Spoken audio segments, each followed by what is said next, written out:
Əvvəllər insanların işinə yarayırdı, indi sanki dekorasiya funksiyasını yerinə yetirir. Söhbət piyada keçidlərindəki eskalatorlardan gedir. Sakinlər narazılıq eləyir, çünki bu hal yaşlılar, uşaqlar və əlilliyi olan şəxslər üçün ciddi problemlər yaradır. Bəs rəsmi qurumlar məsələ ilə bağlı nə düşünür? Problemin həlli üçün hansı addımlar atılır?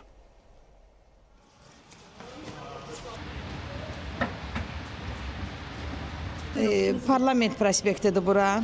20 nömrəli məktəbin yaxınlığında olan keçiddir, ekskavator işləmir və biz də əziyyət çəkirik. Məktəb ərazisi olmasına baxmayaraq, burada 3 eskalator işlək vəziyyətdə deyil. Paytaxtda piyada keçidlərində işləməyən eskalatorlara çox yerdə rast gəlinir. Paytaxtın mərkəzində yerləşən piyada keçidlərindən birindəyik və bu eskalator hazırda işləmir.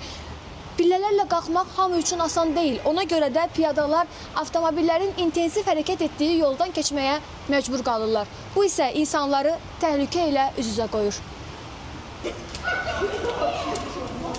Biz hər gün məktəbə gələndə əziyyət çəkirik. Tək mən yox, hamı elə əziyyət çəkir. Bəzən elə olur ki, mən eskalator işləməyəndə yol keçmək təhlükəsi olur.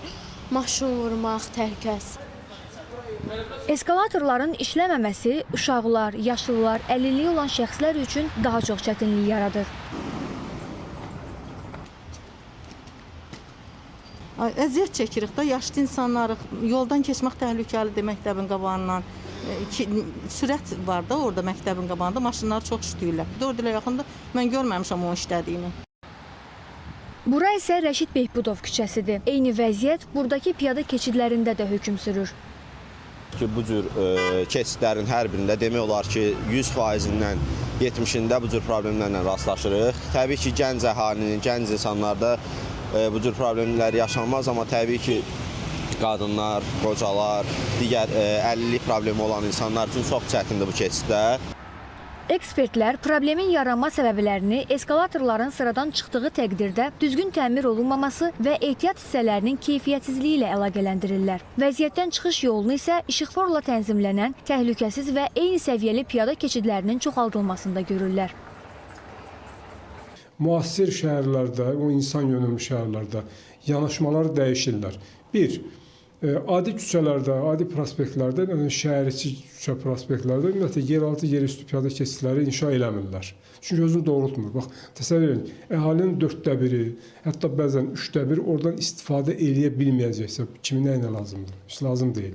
2, biraz yüksək sürət olan magistral tipli prospektlərdə və yaxud da ümumiyyətlə şəhərdən kənar yollarda bunu mütləq eləyirlər. Məsələ ilə bağlı Azərbaycan Avtomobil Yolları Dövlət Agentliyindən isə bildirildi ki, sözügedən ərazilər onların tabeliyindədir və problemin həlli ilə bağlı müəyyən addımlar atılır. Qeyd olunan ərazilərdə yerləşən yeraltı piyada keçidlərində olan eskalatorların işlək vəziyyətə gətirilməsi üçün tərəfimizdən müvafiq addımlar atılır. Hal-hazırda ehtiyat hissələrinin sifariş verilməsi təmin olunub. Yaxın müddət ərzində həmin ehtiyat hissələri ölkəmizə gətirilərək quraşdırılacaq və eskalatorlar işlək vəziyyətə gətiriləcək.